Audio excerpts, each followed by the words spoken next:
Please welcome to the stage Sam Basu, developer advocate with Progress.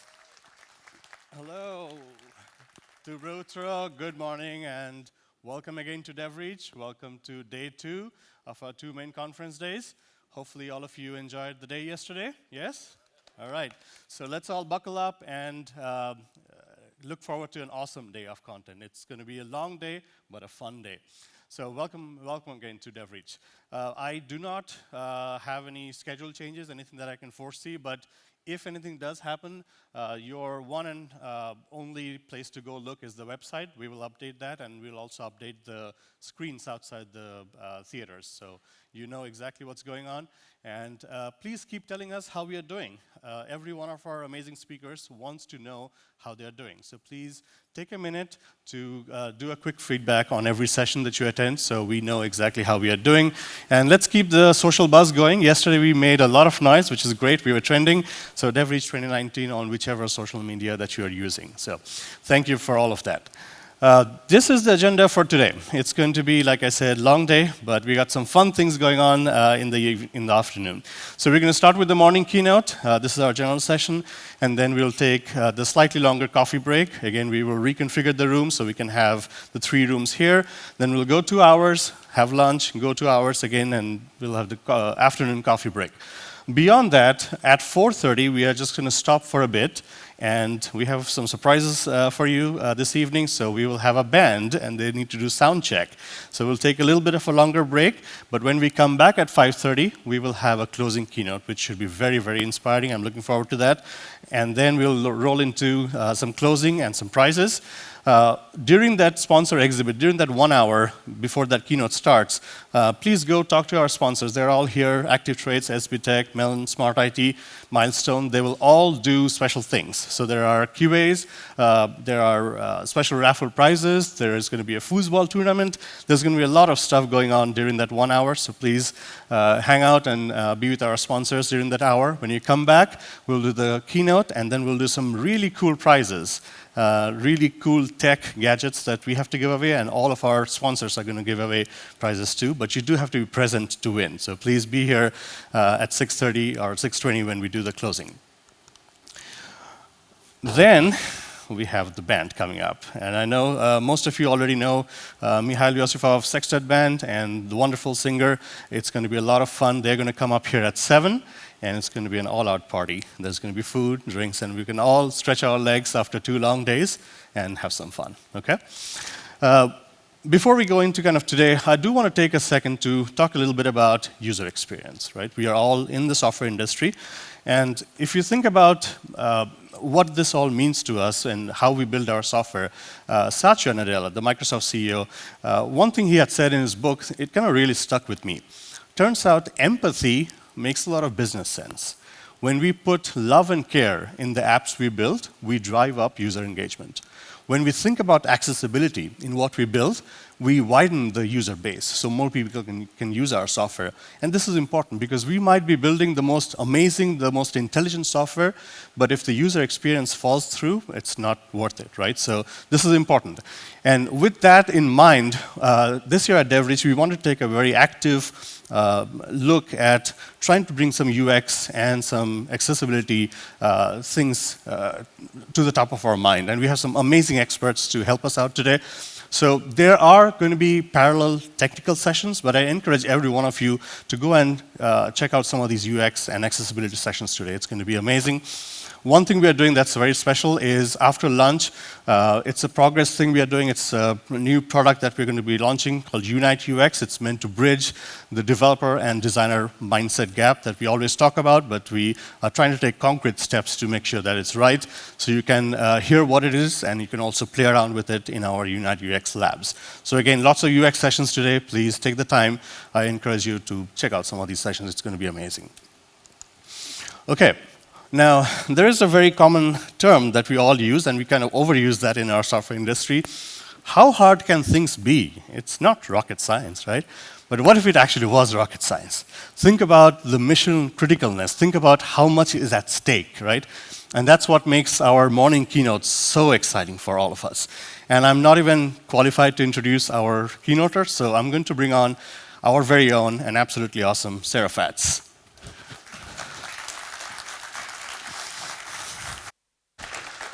Thank you. Thank you, Sam. Good morning, everybody. Thank you for being here at DevReach. How's everybody doing? Everybody ready for day 2? Right. So Sam talked a little bit, obviously, about the Unite UX product that we'll be sharing with you guys later today, and design. And it's actually really exciting. When you think about the marriage between design and technology, it's the foundation for some of the greatest scientific achievements that we've seen in our time. And our next speaker is proof of that. Her groundbreaking work at NASA Langley Research Center and NASA Goddard Space Flight Center has left an indelible mark on both space flight and science. She's worked and has been instrumental on both the James Webb Space Telescope, the Mars missions, both Mars Phoenix and Mars Science Laboratory, and she's currently the Deputy Payload Specialist for WFIRST. It's both an honor and a privilege for me to introduce her today. Please join me in giving a warm DevReach welcome to Jody Davis.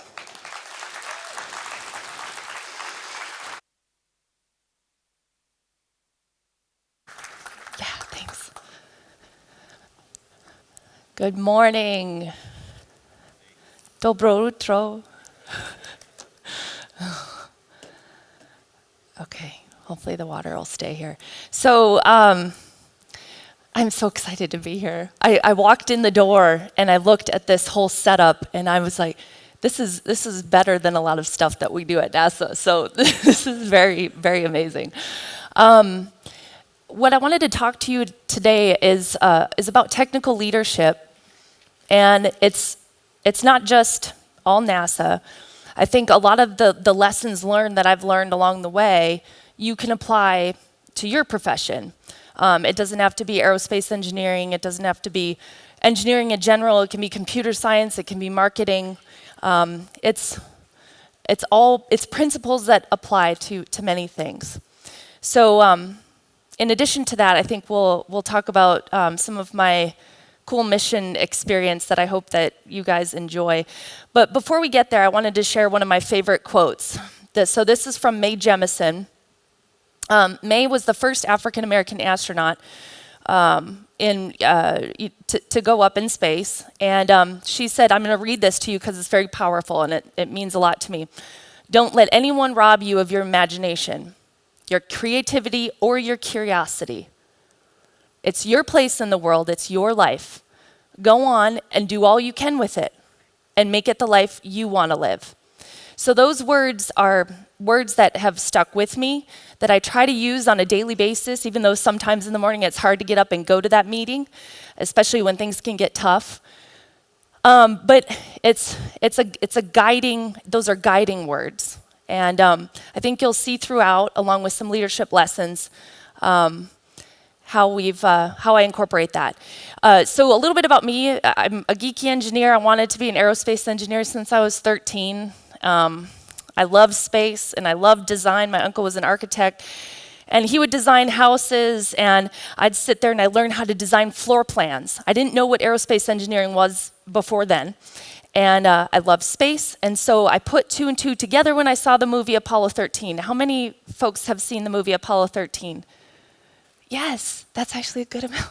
So I saw it in the theater 6 times.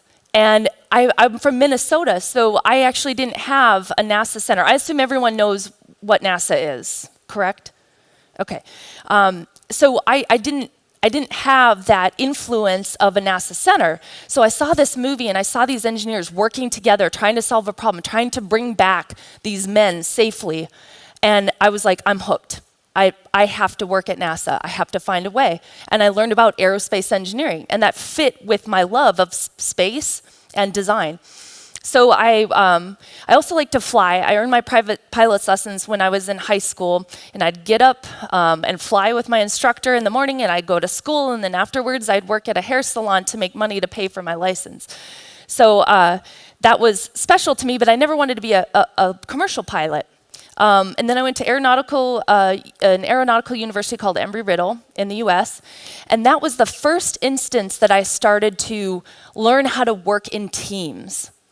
And we had these detailed design classes. So in my detailed design, we actually designed a telescope that would sit on the dark side of the moon and take measurements.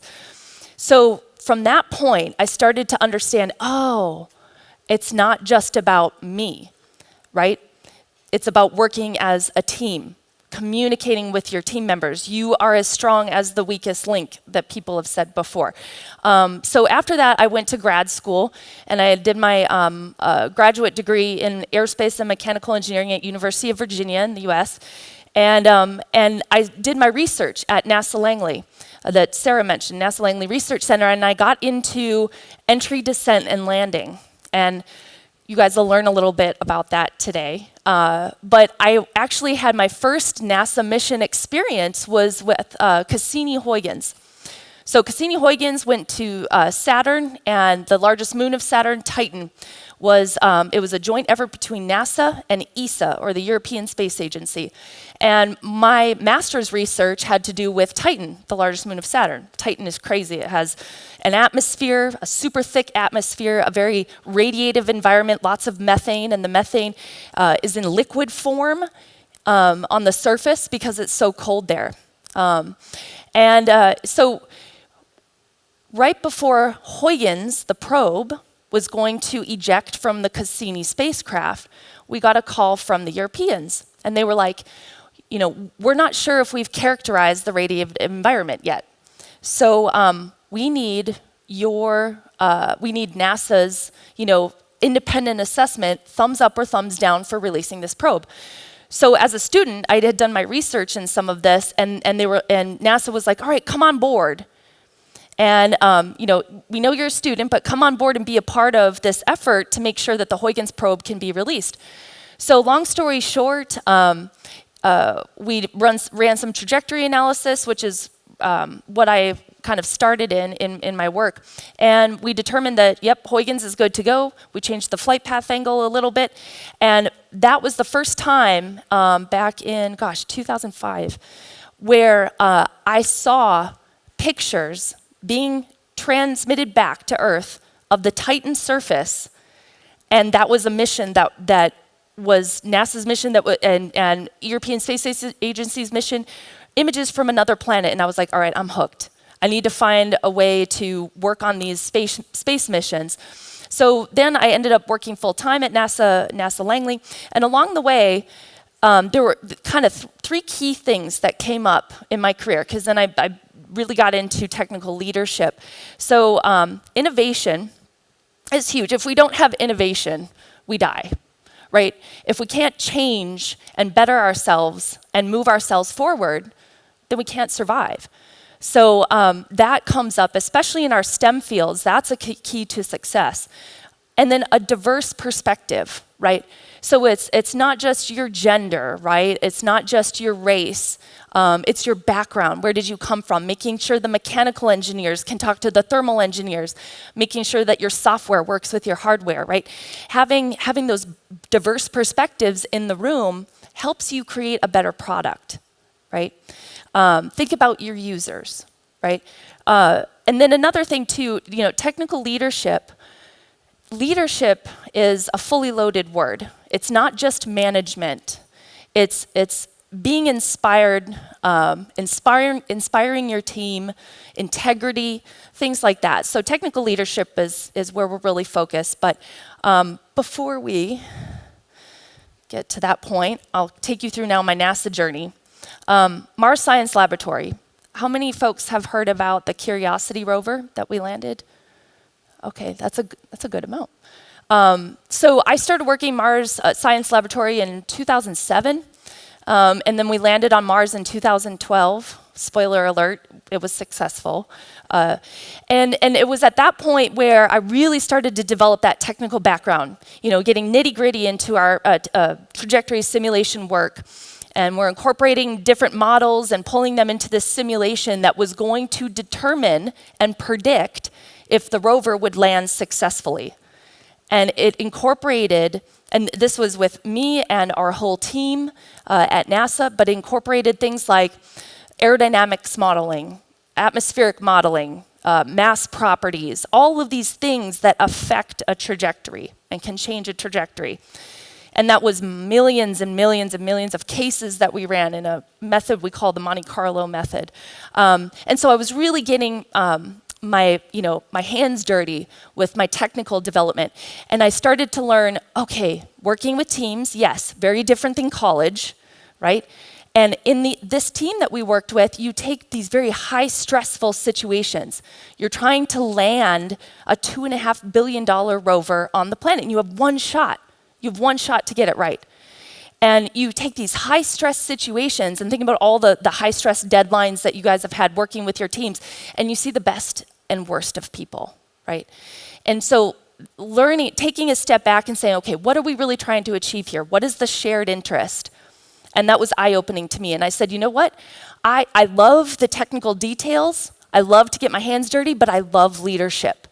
And I love working with my team and encouraging my team and propping them up and empowering them. And so then I started to get into leadership development, and I started working on a flight test called the Low Density Supersonic Flight Decelerator Test. And this test launched out of Kauai, so it was kind of nice to go to operations in Kauai, in Hawaii. And we tested potential technologies to land larger payloads on Mars. And that was my real first technical leadership position, trying to guide my team. And so I had some doubt, not of myself, of course, but of other members that said, they said, is she ready for this? I was quite young at the time, and I said, you know what? I don't do well with people not telling me that I can't do something. So I said, you know what? We're going to do this. And we had a successful flight test, and I led my team, and I was like, all right, again, now I'm hooked. So what's next? What's after this? Before we leave that, though, some cool NASA stuff, I want to teach you about entry, descent, and landing. So the Mars Science Laboratory, this was what we analyzed. This is taking you through the entry, descent, and landing, and then I'm going to show you a really cool video. So entry, descent, and landing. So you start at the top of, first you need to get to Mars, right? Over 500 million kilometers. Once you're there at Mars, you're at the top of the atmosphere. You have a cruise stage that's giving you life and communications, and you need to separate from that cruise stage. And you have, let's see if the laser pointer works here. So you have, sorry for folks that can't see this. So you have this entry capsule, very similar to a capsule that you have like with Apollo. You need to have something that protects you from the heat of entering the atmosphere. So you're in this capsule, and the rover's tucked up inside, and you enter the atmosphere at 6 kilometers a second. That's like almost 8 times the speed of a bullet, right? So you're coming in, and you have to slow down to 1 meter a second.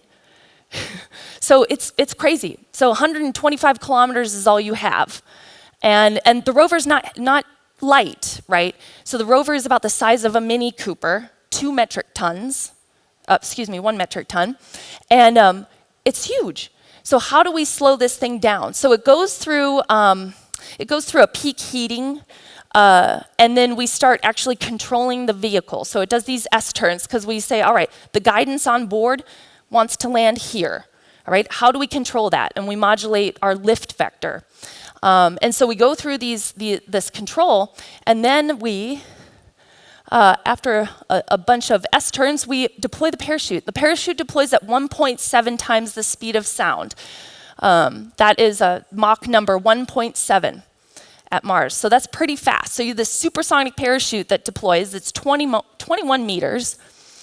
And then you need to actually separate this heat shield that's protecting us from the Martian atmosphere during entry. It needs to be separated because the rover's tucked up inside, and we actually have radar on board that needs to take measurements of the altitude to see where we're landing. So it's like a lens cap of a camera. It needs to come off. So we separated that. Now, remember these steps, because you're going to see real images from Mars as we were descending. And so you'll see that heat shield come off. It's separated beautifully. It was so heavy. So there was what we call a ballistic coefficient mismatch that was perfect enough where it just fell like this. Got out of the way. So then you have the rover tucked up inside. You have to get the rover out. And you go through what we call back shell separation. So the rover's kind of curled up. Its legs are tucked in. And we separate from the back shell. So the back shell and the parachute kind of drift and fly away. And then you're in powered descent. Okay? And you have these lander engines that are firing. And we do what's called a sky crane maneuver. We copied it from the military. So you have this jetpack, basically, and this rover tucked up underneath, and you reel it out on an umbilical cord, right? And you lower it down, and there's instrumentation on the rover so that when you touch down to the surface, you feel that the rover has stopped, and then you do what we call flyaway, and you cut the umbilical cord, and the descent stage uses the rest of its propellant. It flies away, and it, we'll say, lands softly on the Martian soil. But we don't need the descent stage anymore. So then the rover is there to start its operations. And then our work was done. So this is a video that it was a culmination of efforts to create it, but you'll see, which is probably to you guys a very simple GUI. Let's see if the... There we go. So this is all of us in the control room. There was a separate room from mission control where a lot of the fun work was done. And at this point, we've done everything that we could with the rover, and now we're just waiting. There's a 14-minute time delay. So this thing had already landed, and then we would soon find out what happened. So this is an example of our simulation. All of this now here, you see here, is real flight data now that we've landed. And this was our MATLAB interface that we used to our trajectory simulation so we could actually visualize the data. We are decelerating. So what does that look like? The heat shield, right? This is actual images of Mars because we had a camera on board the rover. Come back again with wrist mode dynamics. Wrist mode is nominal. So wrist mode, he's saying, is just this motion like this while on the parachute. Let's see if we can turn this up a little more. We're at altitude of 1 kilometer descending, about 70 meters per second. Signal to us, Down to 50 So meters again, per second. 500 meters in altitude. real images from the rover that are pieced together to create the Constant video. velocity accordion Okay, now we're nominal. in powered Altitude descent. error 5.9 meters. We found a nice flat place. We're coming in ready Mind for you, takeoff. I'm so nervous at this point because you'll hear my voice. Down to 10 meters per second. I was 40 meters asked to altitude. call out the touchdown velocity of the rover, but we had to be careful, and we said touchdown, TD, Tango Delta. Descending at about 0.75 meters per second. That's If it was good, I said Expecting Tango climb Delta test nominal. If it was not good, I said Tango Delta. Signal to us, you remain strong. Tango Delta nominal. Hang on. Yep. It still makes me nervous. Job telemetry. So I'm in the bottom corner, the bottom right corner. You'll see me soon. UHF is good. Touchdown confirmed. We're seeing.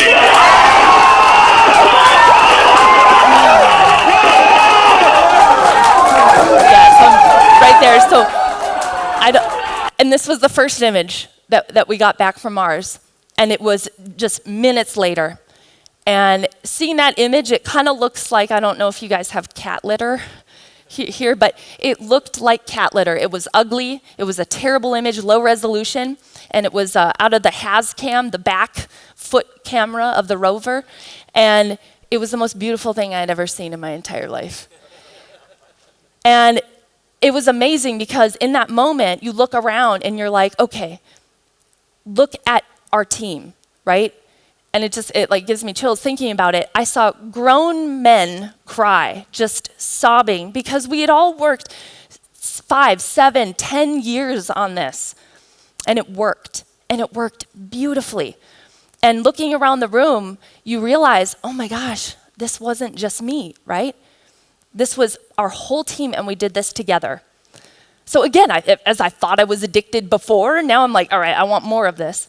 So then I was like, okay, trajectory simulation, and this is our team in the war room. This was the room right next to mission control. And if you recognize, those were the landing night shirts that they got us that have been amazing. So then I was like, okay, what next? Software did that. I need a change. So I went into hardware, and I went into hardware development, flight hardware. and I wanted to work with my hands. I was part of a leadership development class, and they said, all right, take a stretch assignment. Do something that you haven't done, that you haven't done before, take that challenge. And so I did. I had a lot of trepidation, but I was like, okay, I'm going to work on something that I've never, in an area that I've never even fathomed of working in. So I started working on the James Webb Space Telescope. We'll talk a little bit about that. And so to me, this was a career challenge. And I think I would ask you, never get complacent. If you feel yourself not being challenged, go find something new.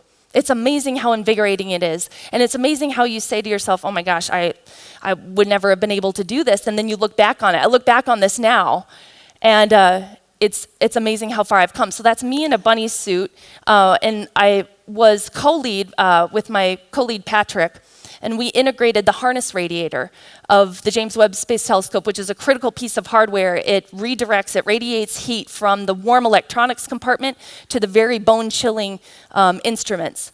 If you guys are familiar with Kelvin, we have an instrument that's running at 7 Kelvin. 0 Kelvin is the theoretical absolute zero where no particles exist, like move, no energy. So it's very cold, these instruments. So it was a critical piece of hardware. So I started utilizing different skills and exercising that team leadership. JWST, if you guys aren't familiar, it's an infrared telescope. We're launching it in 2021, so we're almost there. And it's going to be 1 million miles, or 1.5 million kilometers from Earth. And it's going to live out in deep space, and it's going to help us see back in time just after the Big Bang. So opening our eyes to all these things that we can't see with Hubble, for example. And we're also going to search out other planets around other stars in our galaxy. They're called exoplanets. Constructing the James Webb Space Telescope, a mission led by NASA with its partners, the European Space Agency and the Canadian Space Agency. This is where I work now. Requires this the is at NASA collaboration Goddard. of thousands of people from across the United States, Canada, and Europe. The James Webb Space Telescope is the most ambitious and complex space science mission humanity has ever undertaken.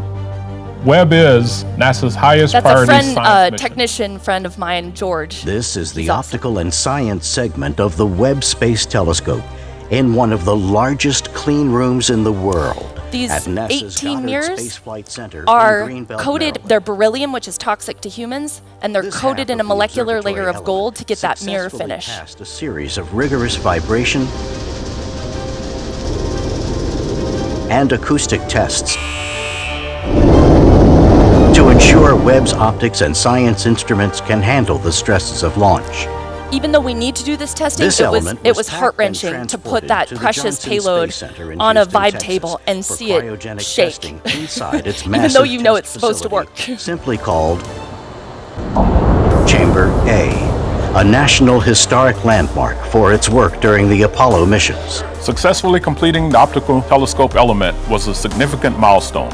And now we look forward to completing final tests of the spacecraft element and then integrating both halves into the observatory. To give you a sense of where we are in the mission, the Webb Space Telescope consists of 2 main segments, the spacecraft bus and sunshield, called the spacecraft element, and the iconic 6.5-meter telescope and science instruments, called the optical telescope element. So where Today, it was pointing on the both back, halves of that's the where the Webb harness Space radiator was, in Telescope the are at back, Northrop behind the Grumman in mirrors. Redondo Beach, California. Here, the most advanced space telescope optical element will be integrated with the spacecraft element, which includes the tennis court-sized 5-layer deployable sunshield and the spacecraft bus, where the Webb's data and attitude control systems reside.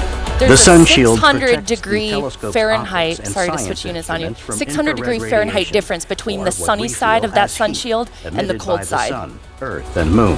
Each thin sunshield layer is about 1/1000th of an inch thick and coated with reflective aluminum and protective silicon to provide sun protection of SPF 1 million. Webb is a testament to innovation.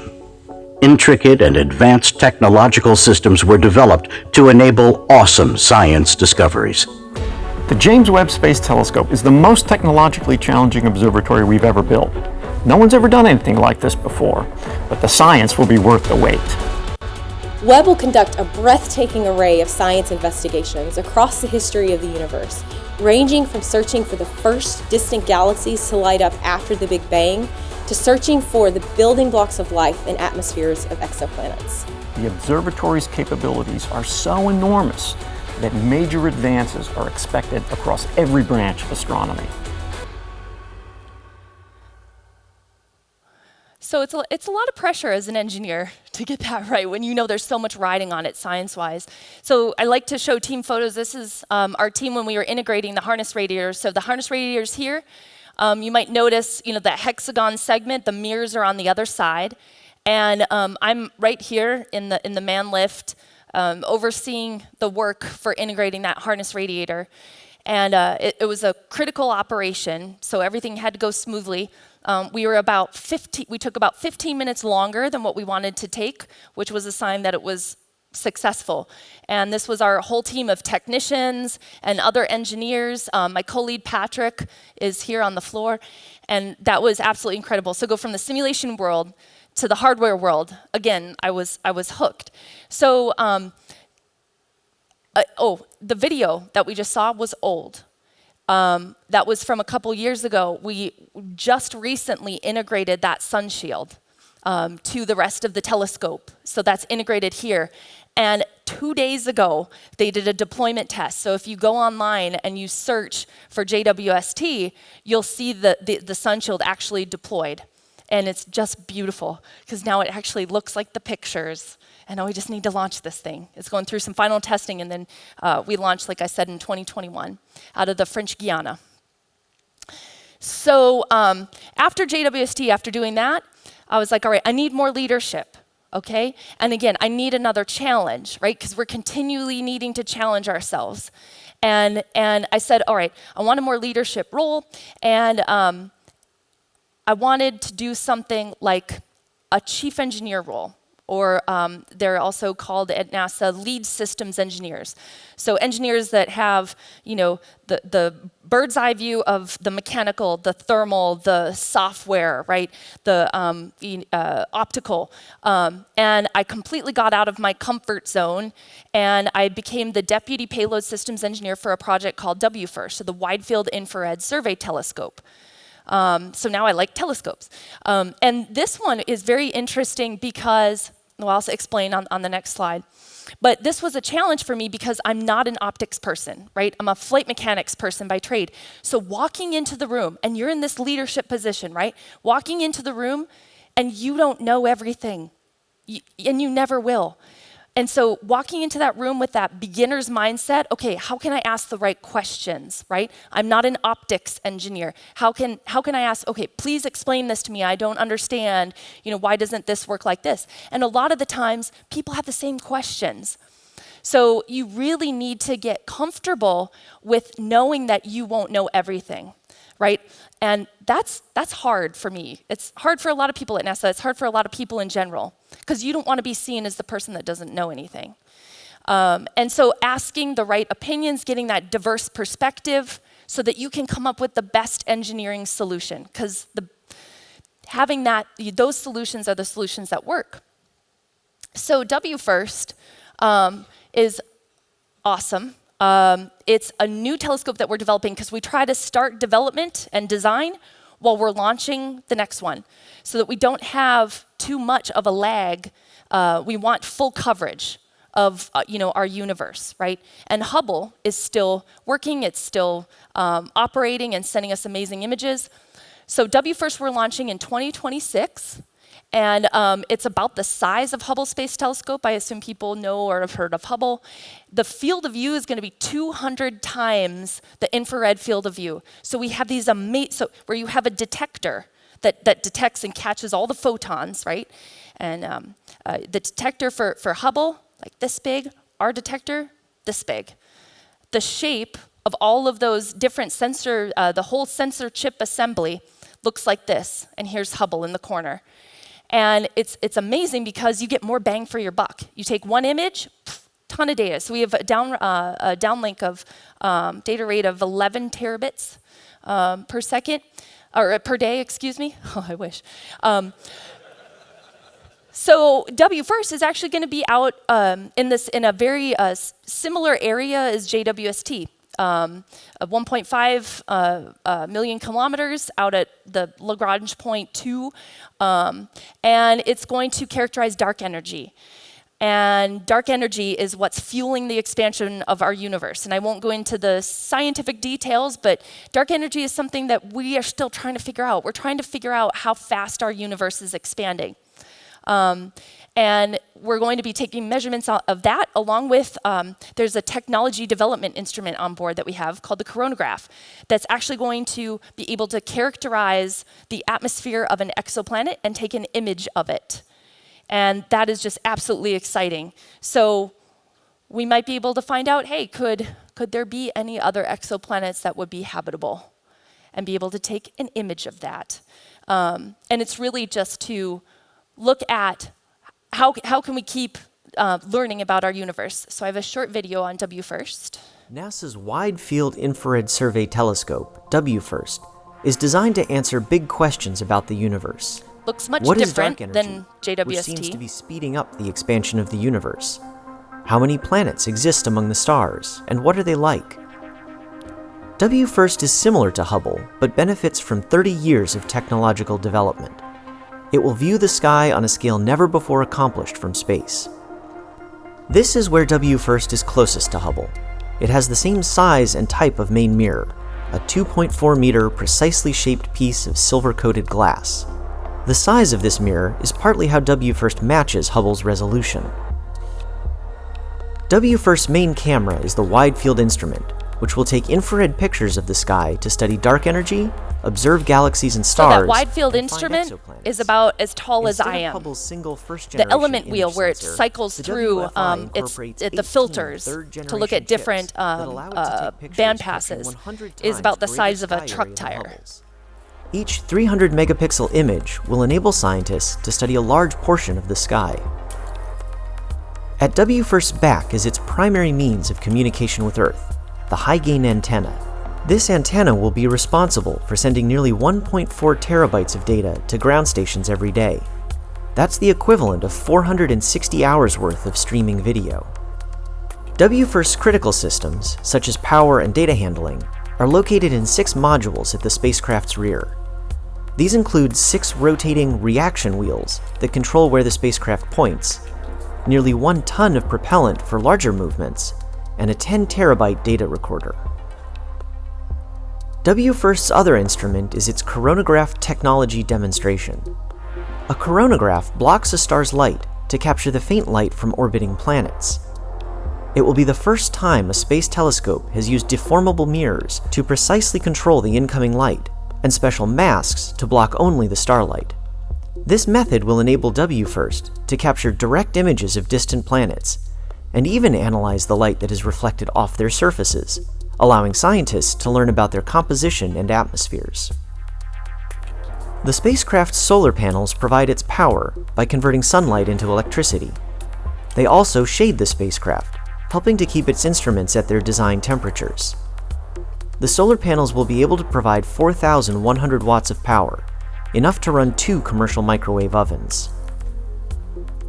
With all these systems working together, and in partnership with powerful future telescopes, WFIRST will be able to usher in a new era of studying our universe. And I'll add too, especially being in a more leadership role, you do a lot of collaboration with, external collaboration. So it's not just NASA, right? Our partners consist of the European Space Agency, a bunch of private industry, and universities. So you definitely learn how to communicate and streamline and make sure that everyone is understanding and on the same page and not making assumptions. Because when you're in the design phase like we are now, not just the building and testing, when you're in the design phase, it's especially critical. Because you don't want to get to the point where you're going to be assembling this thing, and my focus is interfaces, the technical interfaces, by the way, and you have 2 pieces that don't line up, right? We can't afford that. This is just over a $3 billion mission, and it's it's critical that we don't make those type of mistakes that can result from a simple miscommunication. So that's the professional world, right? I just want to share something in the personal world because those same skills apply, and in your development applies in the in your personal world as well. And I like challenges, so it's also important in your personal life to be comfortable with being uncomfortable. And in January of 2018, a couple of my friends from NASA said, "Hey, do you want to climb Kilimanjaro?" And I was like, okay, like I love to run marathons, and I was like, all right, you know what? Yes. And it was kind of a girl power trip in many ways. And we got a group of us, and some of us joined, and we hiked and we did the 8-day Machame route. And it was one of the most amazing experiences of my life. And when you have no cell service and you're forced to be with yourself along these long, like 5-6 hour hikes a day, that the altitude, is increasing, the air is getting thinner, and it's 50% less oxygen at the peak, right? 19,000 feet. And you really start to think internally about keeping yourself motivated. And that was the most internal looking I've had to do to keep moving forward. And you're in 45-degree Fahrenheit, so what is that in Celsius? Nasty weather with whipping cold rain. And you're like, okay, why am I doing this? This is uncomfortable, this sucks. It was the hardest physical thing I've ever done. And I'd actually much rather run a marathon, to be honest. And you're burning like 10,000 calories a day. So we made it successfully, all of us did. It was an absolute incredible experience. Note here, the NASA sticker that we put there, and it actually stayed on there for months because we saw other people post pictures from climbing Kilimanjaro. Mandy Moore, she's a celebrity in the US, she climbed Kilimanjaro, and they took a picture of Mandy Moore, and there was our NASA sticker. And we were like, oh, this is awesome. So, don't be afraid to challenge yourself too in your personal life. Get out there and do something that you haven't done before, because that feeling that you get from that, you can apply all those good things and that insight to your professional world, right? So the last thing that I'll leave you with is, you can't land a Mars rover or build a space telescope by yourself, right? It's a team effort. There's a technical aspect to your work, of course, that's important. Sometimes I say it's 25% technical, 75% teamwork and interpersonal skills. We joke around all of those carbon-based things, those carbon-based problems that you need to work through. And so teamwork and collaboration is the majority of being successful. And then the other thing is, it's not too late to continue developing your leadership skills. I will never be done developing myself as a leader. And it's something that you don't just figure out and then, all right, I've got it now. You continue to make mistakes, and it's okay to make mistakes. Own up to it. We talked at the Women in STEM panel on Monday. Own up to those mistakes. Say how you're going to fix them and move forward.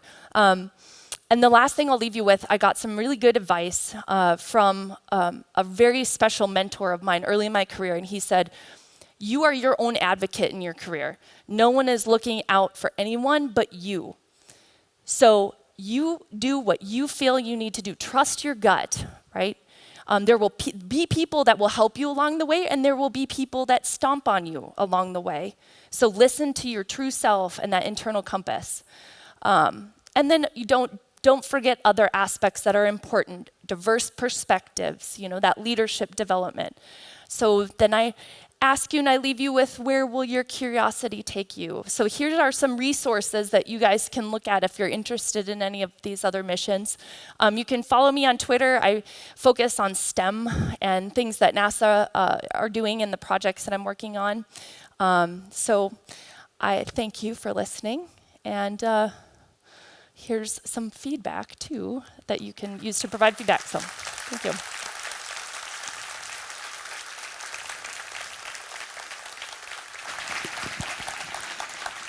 Thank you, Jody. Talk about inspirational. Thank you, thank you. So now that we have all had our adrenaline rushing, let's power up. But pace yourself. It's going to be a long day. It's going to be a fun day, like I said. So let's stay hydrated and soak up all the knowledge and the energy. That's it for the general sessions this morning, and thank you all so much. We'll see you here at 5:30 in the evening. All right? Thank you.